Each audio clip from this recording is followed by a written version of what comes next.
Prepare for a riveting saga of cosmic creation, divine conflicts and ultimate destruction as Norse mythology unfolds from the birth of the universe to the epic finale of Ragnarok. Chapter 1. The Gap of Creation, Ginnungagap. In the earliest whisper of time, before any mortal, beast, or even the gods themselves could speak of it, there existed only Ginnungagap, the yawning chasm of pure potential. Spanning in endless directions was a boundless void, neither illuminated by sun nor shrouded by darkness, for nothing yet existed to cast or receive such distinction. To the distant north lay Niflheim, a realm of biting frost and endless ice, and to the south, Muspelheim, a place of unquenchable fire. These two primal extremes coexisted in silence until the ice of Niflheim crept ever closer to the flames of Muspelheim. Where the sparks of fire met the glacial air, steam arose in the emptiness, swirling in slow ancient patterns that formed the seeds of life.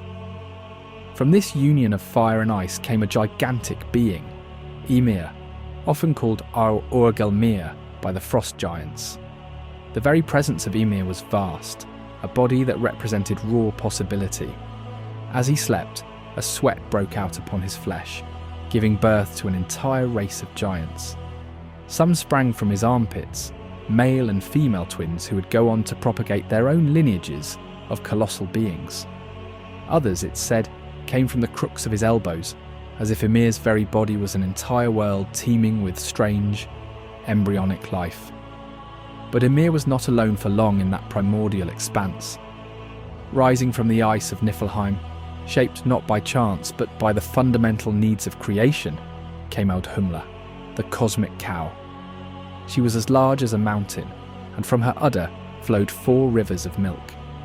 This milk was sustenance to Ymir and countless other early giants, for nothing else yet existed to nourish them. While Ymir drank greedily, the great cow licked the salty rime ice around her for sustenance. Day after day she licked, and slowly a form emerged from the ice. First was revealed a head, then a torso, and finally a full figure. Buri, the first of the Aesir. Buri's countenance was noble, but behind his eyes was a flicker of unexplored potential. After a time, Buri fathered a son named Bor, who in turn joined with Bestla, a giantess of ancient lineage. From this remarkable union came the 3 brothers, Odin, Vili, and Ve.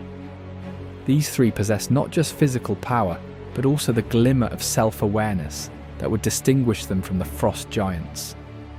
Odin was marked by a certain restlessness, an unquenchable thirst for wisdom. Vili and Ve likewise glowed with that primordial spark of possibility. Chapter 2. The Shaping of the Worlds. In time, conflict arose between the race of giants and these newly awakened gods. A struggle over the raw matter of creation ensued. Led by Odin, the brothers recognized the unbridled chaos of Ymir's continued existence. For life to flourish, the swirling infinite needed form. Chaos needed boundaries. The 3 decided that Ymir's unchecked essence was a hindrance to the new order they envisioned. In a fateful moment, Odin, Vili, and Ve subdued and slew the giant. A flood of blood gushed from Ymir's gargantuan frame, drowning most of the early giants. Only Bergelmir and his kin managed to escape on a makeshift raft, floating off into the edges of existence to establish Jotunheim. From Ymir's colossal corpse, the brothers began shaping what would become the 9 realms. His flesh transformed into the soil and the continents. His bones became the mountains and cliffs. His teeth were scattered across creation to become stones and boulders. His blood, still flowing, shaped the oceans. They lifted his vast skull and formed the dome of the sky, setting it in place at each of the 4 corners, where dwarves named Nordri, Sudri, Ostri, and Vestri held it aloft. Sparks from Muspelheim were strewn across the underside of Ymir's skull, becoming the stars in the night sky. Finally, the swirling matter of Ymir's mind became clouds that drifted in gentle patterns above the new world. In the centre of this cosmic architecture, Odin and his brothers fashioned Midgard, or the Middle Enclosure, a protected region destined to be home to humankind. To protect Midgard from the roving giants, they constructed a mighty wall from Ymir's eyebrows, forming a vast circular barrier of natural fortifications. This new realm, while not as grandiose as some of the others, was destined to carry forth a new form of life. Mortal beings, whose fortunes and frailties would both captivate and frustrate the gods. Chapter 3. The First Humans. Walking along the shore one day, Odin, Vili and Ve came upon two fallen logs of driftwood. They beheld these trunks, one ash and one elm, and in a moment of divine inspiration, decided to shape them into living beings. Odin provided the breath of life, Vili bestowed consciousness and wit, and Ve granted the ability to see, hear, and speak. Thus were born Ask from the ash, and Embla from the elm, the first humans. The gods placed them within Midgard's protective walls, granting them the freedom to roam, learn, and populate the land. With the creation of mortal beings came an endless tapestry of stories yet to unfold. The gods looked on with a mixture of curiosity, pride, and perhaps even envy at the ephemeral yet passionate existence of humankind. From that day forth, mortal affairs became an ever-growing concern of the divine, forging relationships that spanned realms and destinies. Chapter 4. The Nine Realms and Yggdrasil. Central to the cosmos was Yggdrasil, the World Tree, an immense ash whose branches extended above the heavens and roots dug down into the underworld. The nine realms were arrayed around it, each connected in ways both subtle and obvious. Asgard, realm of the Aesir gods. Vanaheim, realm of the Vanir gods. Midgard, home of humans. Jotunheim, land of the giants. Alfheim, home of the light elves. Svartalfheim, home of the dwarves or dark elves. Nidavellir, sometimes used interchangeably with Svartalfheim, realm of skilled dwarven smiths. Niflheim, the cold dark region of primordial ice. Muspelheim, the fiery land of Surtur. And Hel, the underworld where many of the dead would dwell. At the very top of Yggdrasil perched a mighty eagle, wise yet aloof, scanning the horizons of possibility. At its feet scurried a squirrel named Ratatoska, who delighted in carrying messages and insults between the eagle and Nidhogg, the monstrous serpent or dragon that gnawed at Yggdrasil's roots in the nether reaches. Along the trunk scampered four stags, nibbling on the foliage, symbolic of time's passing. The health of Yggdrasil was vital to the stability of the nine realms. When it trembled, the fates of gods and mortals alike quaked. Chapter 5. The Gods in Asgard. Asgard was the stronghold of the Aesir gods. Odin, the All-Father. Thor, the thunder-wielding guardian. Frigg, Odin's wife, goddess of marriage and foreknowledge. Balder, the shining god of purity. Tyr, the one-handed god of justice and war. Loki, the cunning and ambiguous trickster, and numerous others, each with distinct roles and personalities. Odin was a figure of endless complexity. Driven by an insatiable desire for wisdom, he gave up his eye at Mimir's well to gain cosmic insight, and later hung himself from Yggdrasil for 9 nights to learn the secrets of the runes. Thor W. Chapter, as simpler in temperament, boisterous, fierce in battle, and unfailingly loyal to Asgard and its inhabitants. His mighty hammer, Mjölnir, forged by dwarves, could level mountains and was a potent symbol of protection. Loki was the wild card, clever, deceitful, charismatic. He often aided the gods, but just as frequently sowed discord.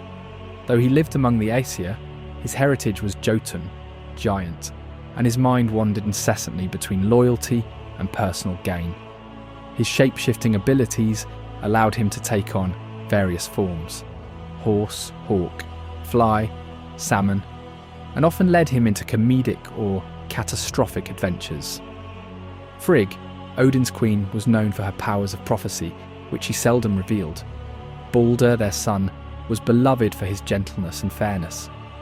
Heimdall, the ever-watchful guardian of Bifrost, the rainbow bridge connecting Midgard to Asgard, was so attuned he could hear grass grow on distant hills. Tyr, once a figure of central importance, became best known for the bravery that cost him his right hand when binding the terrible wolf Fenrir. Chapter 6. The Vanir and the Aesir, a war and a truce. Before the events of Ragnarok were foreshadowed, there was an earlier conflict, the war between the Aesir and the Vanir. The Vanir, a group of gods associated with fertility, prosperity, and the bounty of the earth, dwelled in Vanaheim. Chief among them were Njord and his children Frey and Freya, who were symbols of prosperity, love, and sensuality. This war erupted from mistrust and resentment. Some accounts say the Vanir became angry at the Aesir for their mistreatment of Gullveig, and a sorceress. Others posit the conflict arose from purely territorial disputes or differences in how best to guide mortal affairs. Whatever the cause, the battles were fierce. The war, however, ended not in the destruction of one side, but in a truce sealed by hostage exchange. Njord, Frey and Freya came to Asgard, while Ymir and Mimir went to Vanaheim. This alliance proved immensely beneficial, for Frey's role in ensuring fertility and fair weather would bless the Aesir, while Freya's presence brought beauty and love into Asgard. Njord, with dominion over seas and winds, further augmented the power of the allied pantheon. Out of this union, peace reigned for a time, each pantheon enriching the other. Chapter 7. The Dwarves and the Forging of Legendary Items. Deep beneath the mountains, in dark tunnels lit by smouldering forges, lived the dwarves. Master craftsmen, they laboured over metal and stone, creating objects of astonishing power and beauty. Their skill was unmatched. One day, prompted by Loki's mischief, who cut off the golden hair of Sif, Thor's wife, a competition was set between two dwarf families, the sons of Ivaldi and the brothers Eitri and Brokkr. The challenge was to create treasures worthy of the gods. From the sons of Ivaldi came Sif's new golden hair, which grew upon her head as living strands of gold, shimmering like sunlight. They also forged Skidbladnir, a ship for Frey that always had a favourable wind and could be folded into a pouch. Lastly, they created Gungnir, a spear for Odin that never missed its mark. Eitri and Brokkr, not to be outdone, worked furiously at their furnace. Loki, fearing the dwarves' skill, transformed into a fly and bit Brokkr's eyelid while he worked the bellows, trying to disrupt the forging.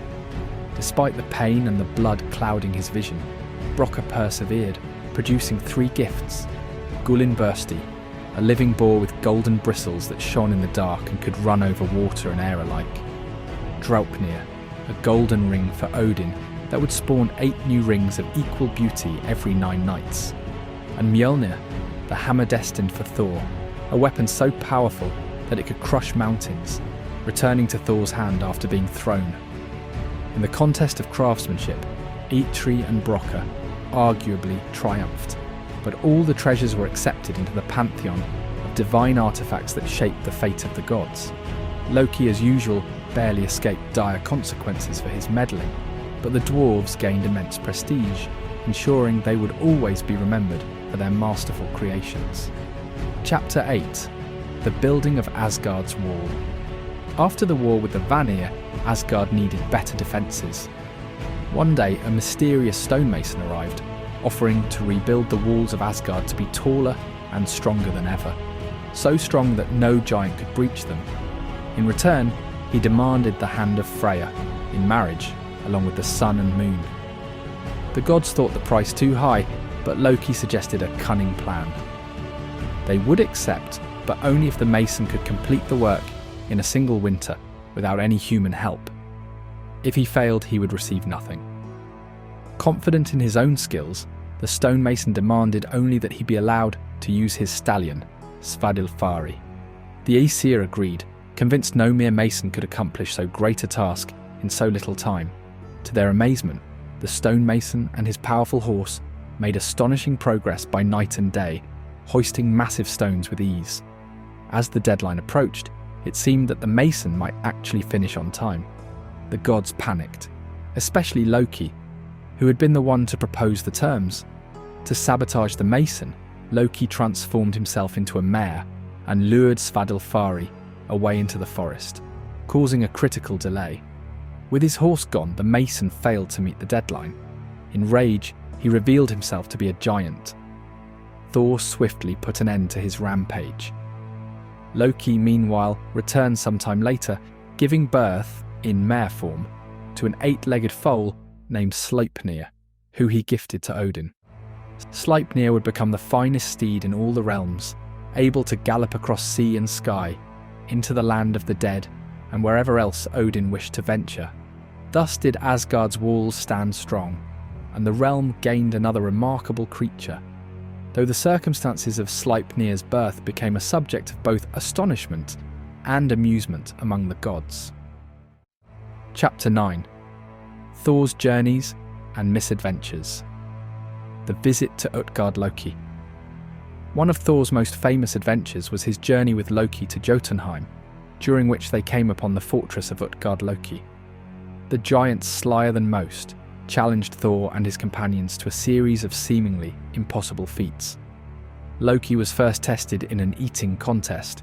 Though he devoured his food quickly, he lost to Loki, whose name itself meant fire, representing a force that consumed everything in its path.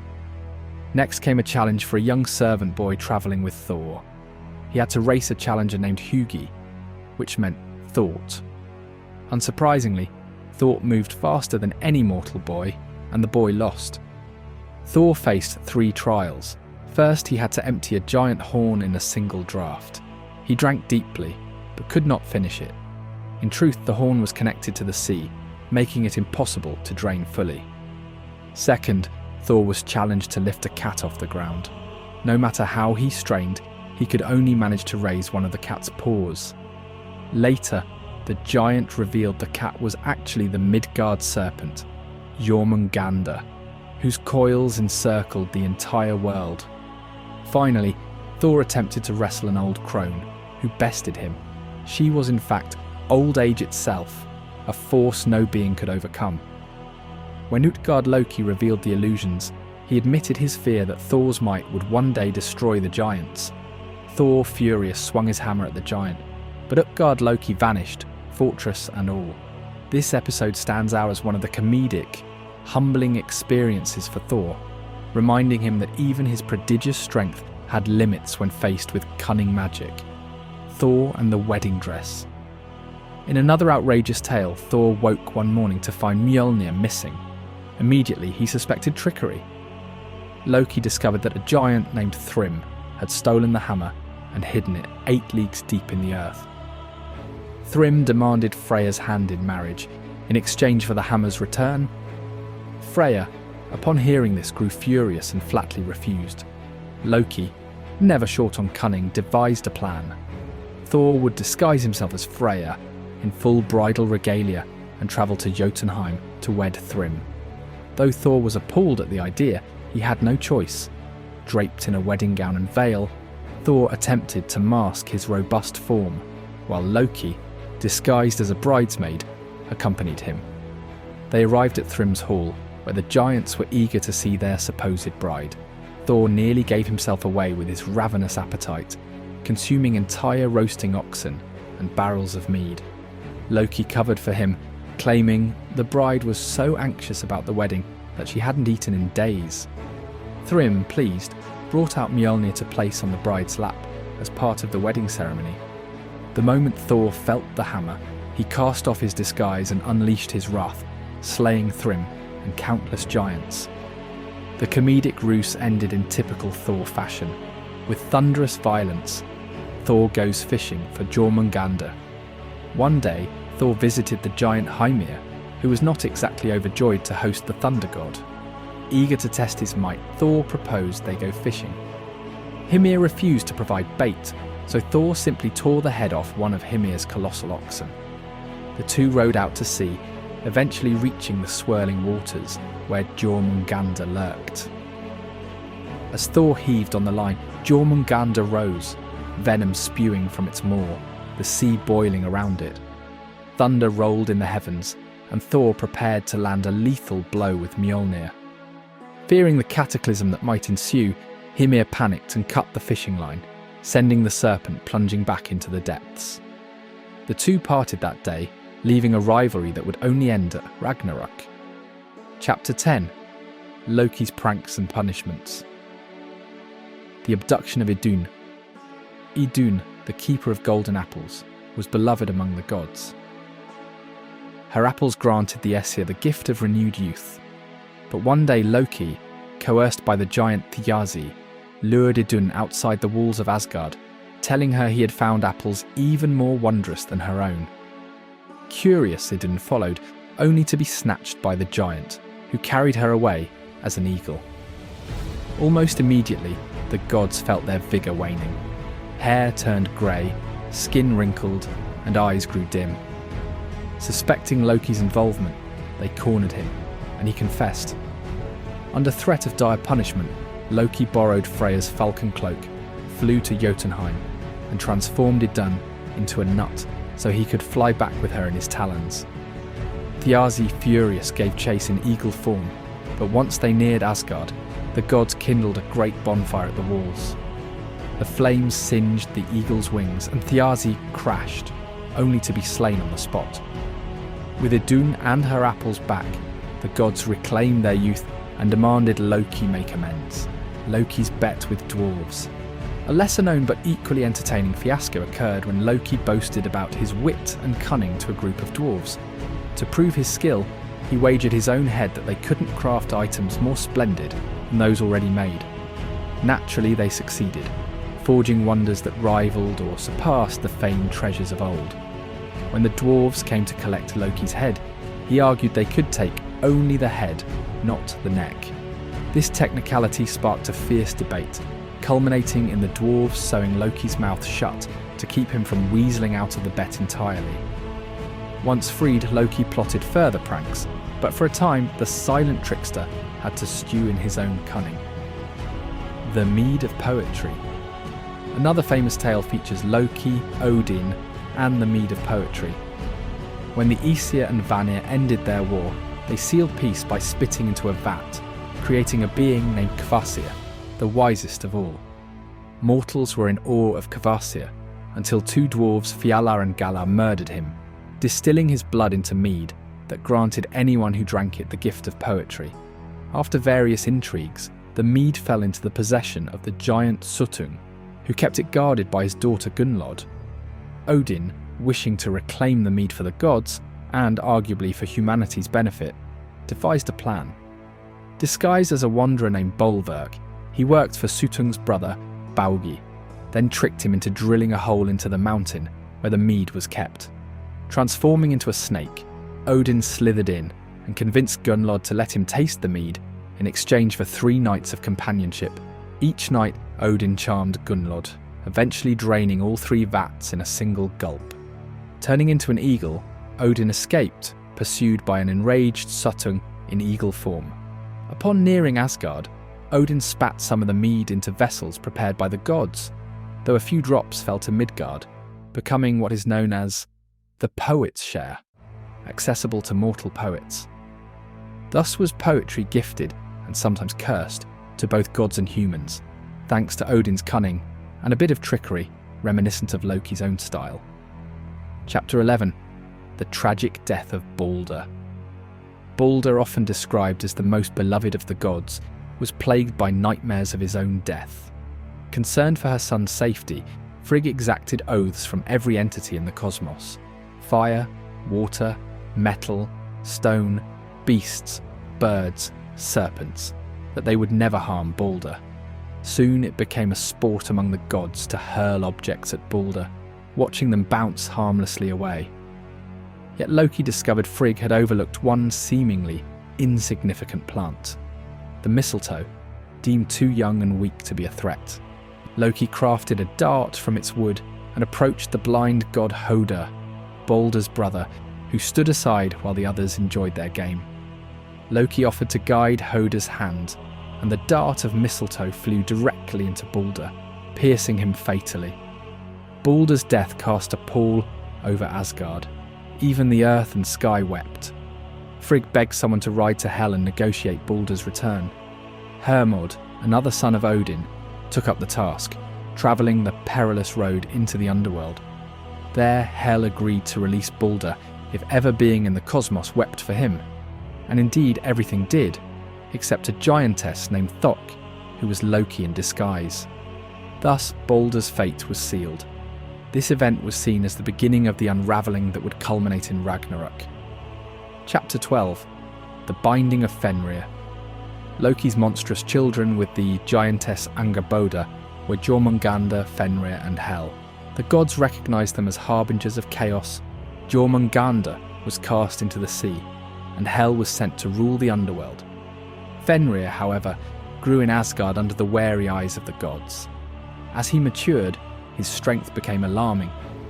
Odin, recalling prophecies that Fenrir would one day break free and wreak havoc, resolved to bind the wolf. First they tried ordinary chains, which Fenrir effortlessly snapped.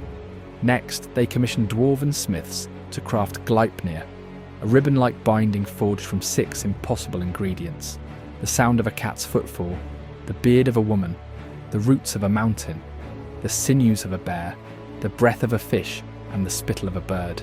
Gleipnir was thin and soft, yet unbreakable. When the gods approached Fenrir with Gleipnir, the wolf sensed trickery. He agreed to be bound only if one of the gods placed a hand in his maw as a pledge of good faith. Tyr, knowing the risk, placed his right hand between Fenrir's jaws. The wolf, indeed, could not break Gleipnir, and in fury he bit off Tyr's hand.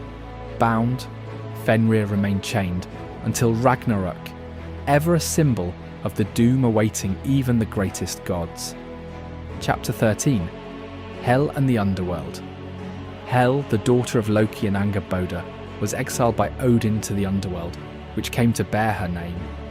Half of her face and body was that of a living woman, the other half was that of a corpse. She presided over the souls of those who died of sickness, old age, or other inglorious ends, those who did not die on the battlefield to be taken by Odin's Valkyries to Valhalla, or by Freya to Folkvanga. Her realm, bleak and cold, was separated from the rest of the worlds by the river Gjöll, spanned by a bridge guarded by the maiden Modgud. Hel's presence was neither purely evil nor good. She was the caretaker of souls fated for her domain. The gloom of Hel contrasted sharply with the shining halls of Valhalla, and to many mortals, the dread of Hel's underworld was a far more realistic fate than the warrior's afterlife promised by Odin.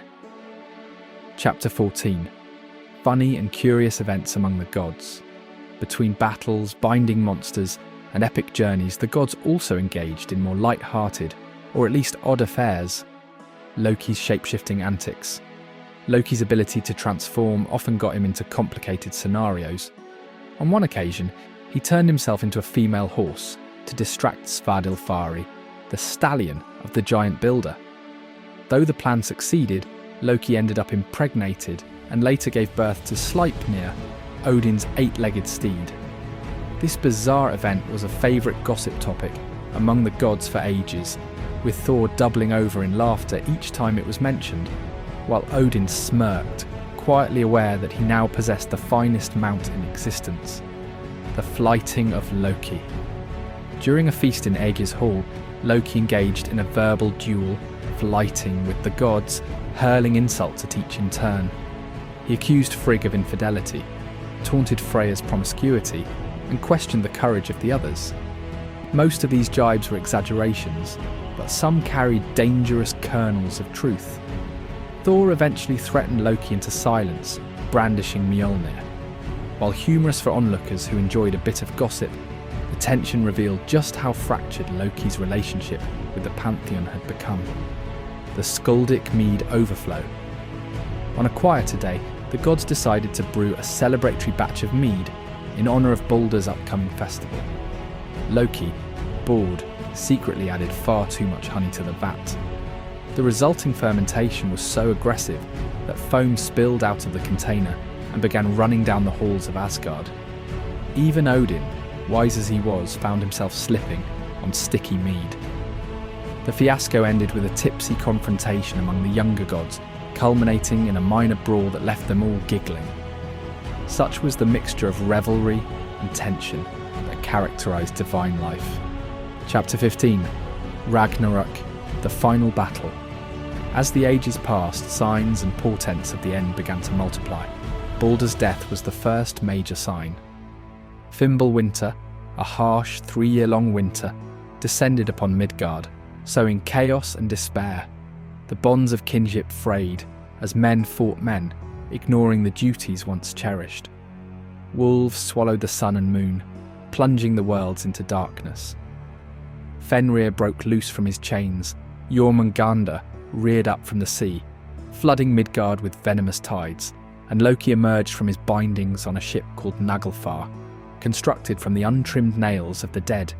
The frost giants and fire giants mustered under the banner of Surtur, who carried a flaming sword that blazed brighter than the sun. The gods prepared for the inevitable assault on the plain of Vigrid. Heimdall blew the Gjallarhorn, summoning all to the final conflict. Odin led the Einherjar, the warrior spirits of Valhalla, while Frey, Thor, Tyr, and the others took up their designated roles, each fulfilling destiny's script. The Great Clashes. Odin faced Fenrir, the massive wolf, but despite his skill and the valiant efforts of the Einherjar, Fenrir swallowed Odin whole, fulfilling the dark prophecy. Vidar, Odin's silent son, avenged his father by ripping Fenrir's jaws apart with a powerful stomp, using a special shoe made of all the cast-off scraps of leather mortals had saved through the ages. Thor confronted Jormungandr, his old nemesis. Their battle was cataclysmic. Thunder and poison collided in the gloom. Thor eventually struck a fatal blow, killing the serpent. However, he staggered only 9 steps before collapsing, succumbing to the serpent's venom. Frey, weaponless because he had given his sword to win the love of the giantess Gerd, fell in battle against Surtur, unable to fend off the fiery giant's onslaught. Tyr fought Garm, a monstrous hound, and though he killed the beast, Tyr too succumbed to mortal wounds. Loki faced Heimdall, and in a final confrontation, they dealt each other mortal blows. Surtur's flames. With the major gods fallen or mortally wounded, Surtur unleashed fire upon the 9 realms. Flames devoured Yggdrasil's branches. Mountains crumbled, and the seas boiled. The sky split, and the stars vanished in plumes of smoke. Midgard was consumed, leaving little but ash and embers. Chapter 16. Aftermath and Renewal. From the devastation rose a new world. The surviving gods, those fated to live through the doom, emerged from the ruins. Balder and Hoder returned from Hel's halls, signifying a rebirth of light and reconciliation. Vidar and Vili, Odin's other sons, joined them, along with Thor's sons, Modi and Magni, who inherited Mjölnir. They found a place where Asgard once stood, and there the golden chess pieces of the gods still lay in the grass, a reminder of their old pastime. Balder lifted one piece and they all smiled. Life would begin anew. From among humanity, 2 mortals, Lif and Lifthrasir, had hidden themselves within the trunk of Yggdrasil, sustained by its dew.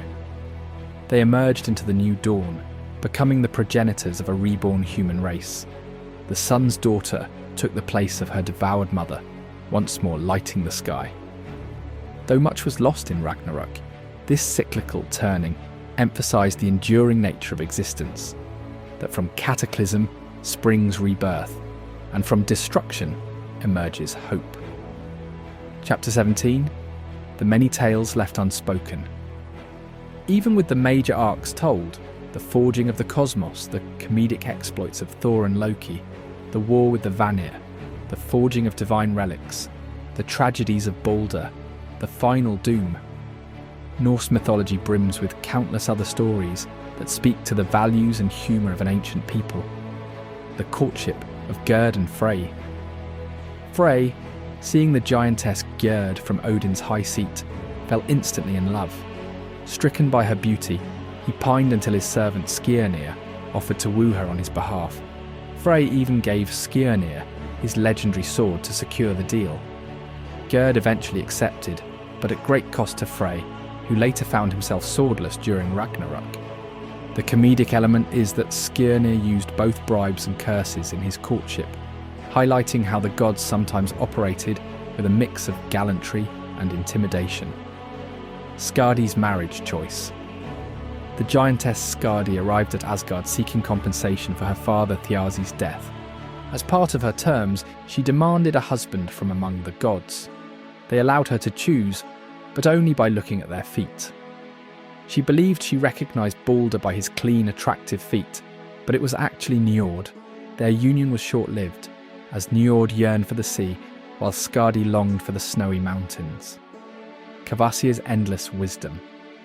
After the Aesir Vanir truce, the wisest being, Kvasir, wandered the worlds, dispensing insights freely. He engaged dwarves, elves, giants and men alike in conversations about art, nature and destiny. Ultimately, 2 malicious dwarves ended his earthly sojourn, but from his blood came the mead of poetry, continuing to inspire creation across the 9 realms. The Valkyries and the Einherjar. Chosen by Odin, the Valkyries scoured battlefields to find the worthiest fallen warriors, bringing them to Valhalla. There, the Einherjar fought daily, killing each other only to be reborn by evening.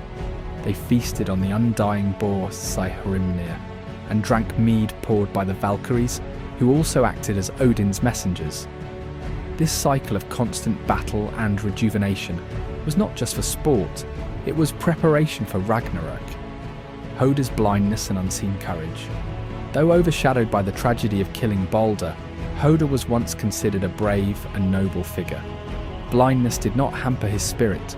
There are whispers of tales in which Hoder journeyed through the darkness of hell on personal quests long before the death of Balder, guided only by an acute sense of hearing and the faint glimmer of a mystical staff gifted by the dwarves.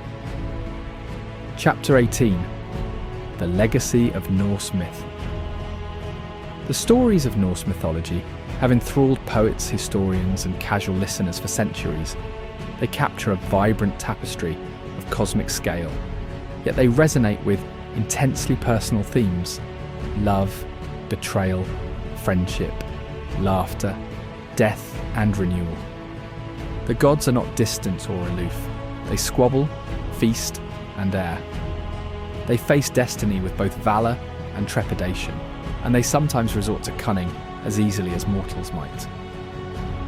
While some pantheons worldwide focus on static perfection of their deities, the Norse gods are notably mortal-like in their passions and flaws. They remind us that even divine power cannot avert fated ends. What matters is how one faces the approach of doom, whether with courage, cunning, or compassion. The cyclical notion of Ragnarok and rebirth mirrors the cycles of the seasons, the sowing and reaping, the birth and death of day itself in northern latitudes.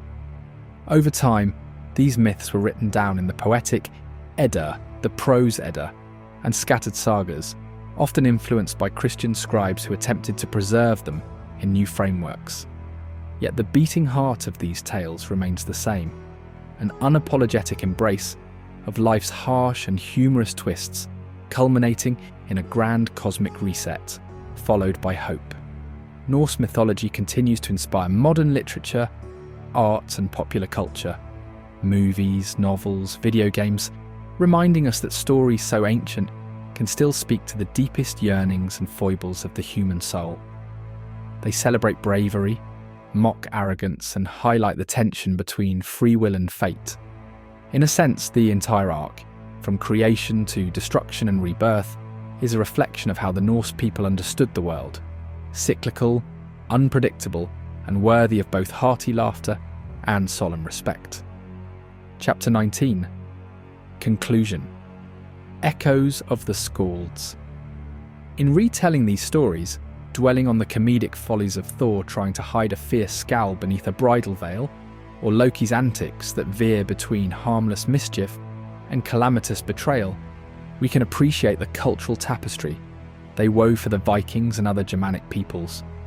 The thunder crashes, the cunning illusions swirl, and in the flickering torchlight of a mead hall, a skald recites the old songs, conjuring gods and giants as real as the droning wind outside. Ultimately, these myths remind us that existence itself is a dance of creation and destruction, that even gods must reckon with consequences, and that in the face of doom, there is a certain nobility in standing tall, even if you know you might fall. The cosmic drama unfolding around Yggdrasil mirrors the drama within each person's heart. Hopes, fears, love, laughter, betrayal, redemption. And so the story does not truly end. It continues to be told and retold, each generation adding new laughter, new tears, and new reflections on what it means to live under the shadow of destiny, forging meaning in chaos. Like the best of myths, it grows richer with every telling, never losing its power to stir the imagination, and perhaps occasionally to make us laugh at the absurdity of it all. The Skald's final note lingers in the rafters, echoing among the mead cups.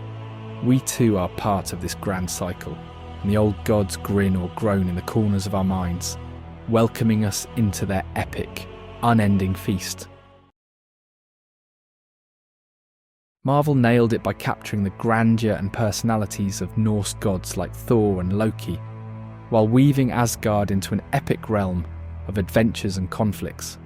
However, they veered off by reshaping these deities' complex stories into more superhero dynamics, glossing over the deeply intertwined fate and prophecy, elements central to the original myths. In a distant corner of the universe, far past the mortal imaginations of Midgard, Odin the All-Father sat upon his throne, gazing into a shimmering pool that revealed the doings of humankind. At his side stood a perplexed Thor, who watched with wide eyes as his own image, albeit slightly different, played out grand, heroic adventures on the strange pages and screens of a place called Earth. Chapter 1. The Mjölnir Mystery. Marvel's take.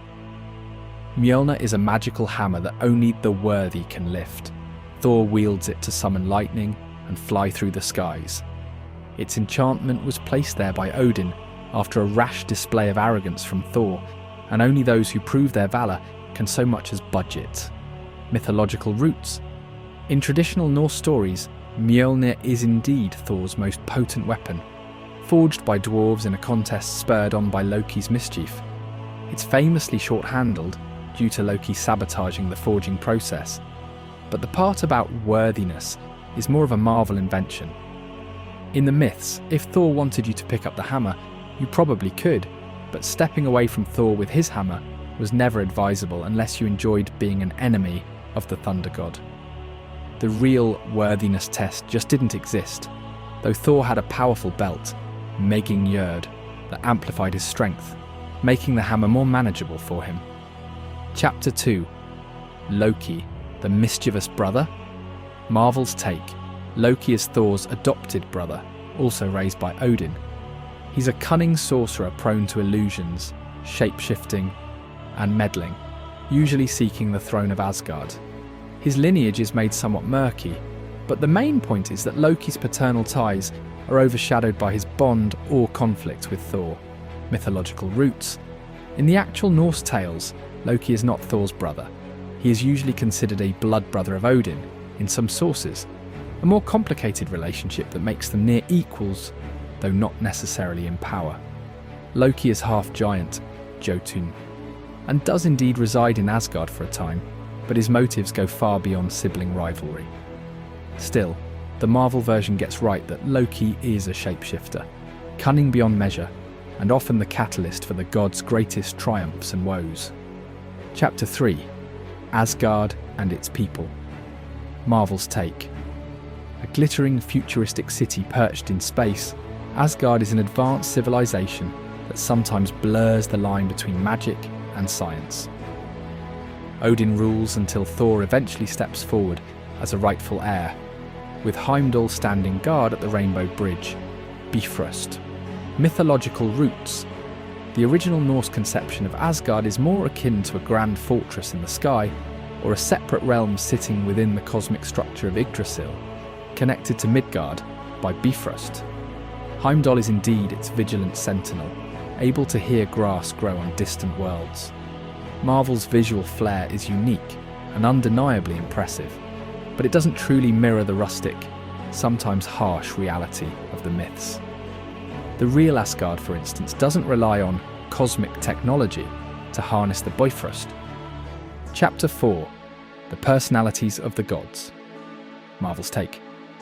Thor, loud, boisterous, loves a good fight or a good meal. Odin, regal, mysterious, occasionally stern but largely fatherly. Frigga, warm mother figure with mystical talents. Sif, fierce warrior and ally of Thor.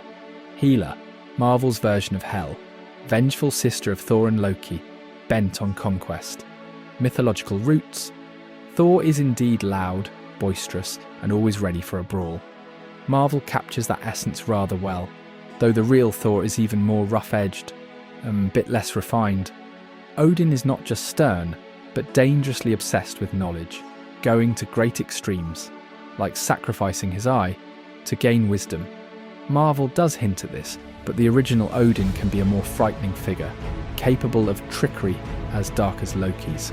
Frigg, or Frigga, is wise, a mistress of foreknowledge and protective mother to Balder, though the myths don't dwell much on her being a combatant or magical fighter. She is primarily known for motherly protectiveness and silent prophecy. Sif's golden hair is central in Norse lore because Loki cuts it, leading to the forging of important treasures.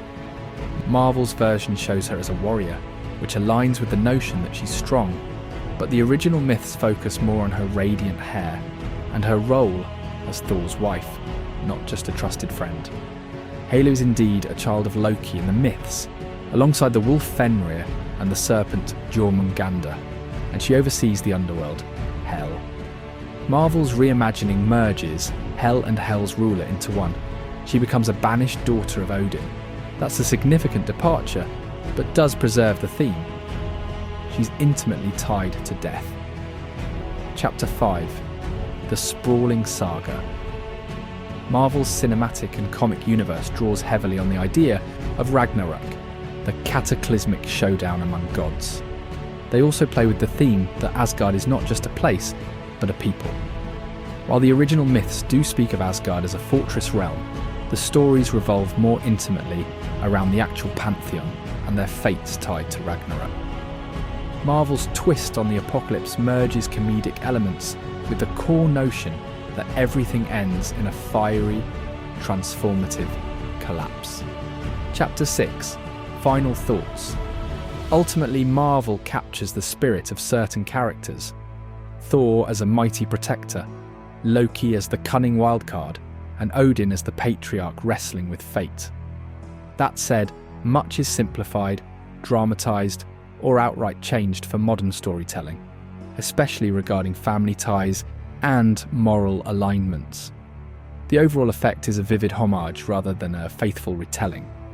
In Odin's throne room, the real Thor might grin and say, "Well, at least they remembered the hammer," while Loki could roll his eyes and mutter, "Next time, I'd prefer a script more faithful to my nuance."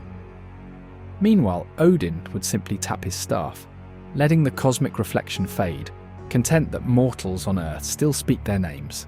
True or distorted, the legends live on. Embracing the unbroken cycle.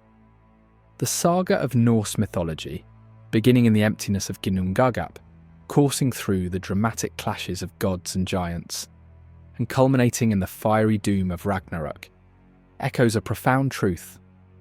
Destruction does not always mark the end, but the seed of rebirth. From Ymir's ancient sacrifice that shaped the Nine Realms, to Balder's tragic death that heralded the world's downfall, each turn of fortune binds the gods and mortals to a cycle of renewal. Even as Fenrir's jaws close upon Odin, and Thor staggers from Jormungandr's venom, the final spark of hope endures in the surviving gods who reclaim the green earth. Human life springs anew from Lif and Lifthrasir, and Balder's return illuminates a fresh dawn. Thus, the old world does not pass into oblivion, but plants the seed for a new era, where memory and possibility unite. Through this eternal cycle, the Norse myths remind us that courage, cunning, and compassion guide us all, gods and mortals alike, toward whatever next tomorrow holds. Echoes across the Rainbow Bridge. Marvel's cinematic and comic portrayals serve as both a testament to the enduring power of these ancient tales and a fresh lens through which new generations discover them. While Odin, Thor, and Loki have been reshaped into sleek, interstellar adventurers, complete with revised family trees and modern storytelling beats, the underlying spark of Norse mythology remains: mighty struggles, tragic fates, and the ever-present promise of renewal.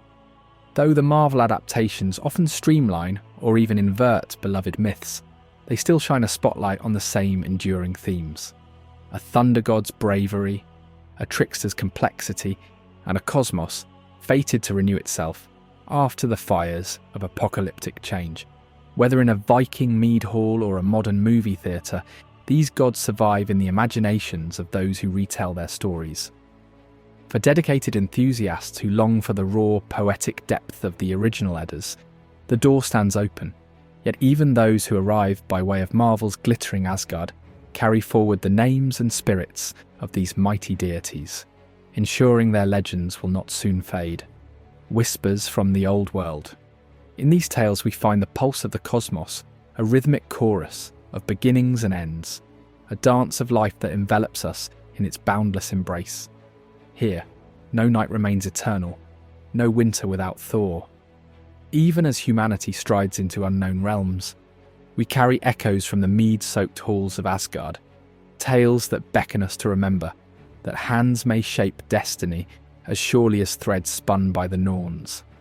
And so, we stand at the crossroads, where stories once whispered over flickering hearths now reverberate through pixels and screens, each retelling a new thread in the ever-weaving tapestry of myth that spans the ages.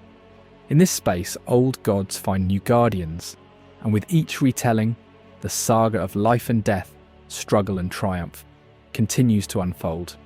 It is here in the space between past and present, legend and pop culture, that we embrace the unbroken cycle, letting the myths of yesterday guide our visions for tomorrow.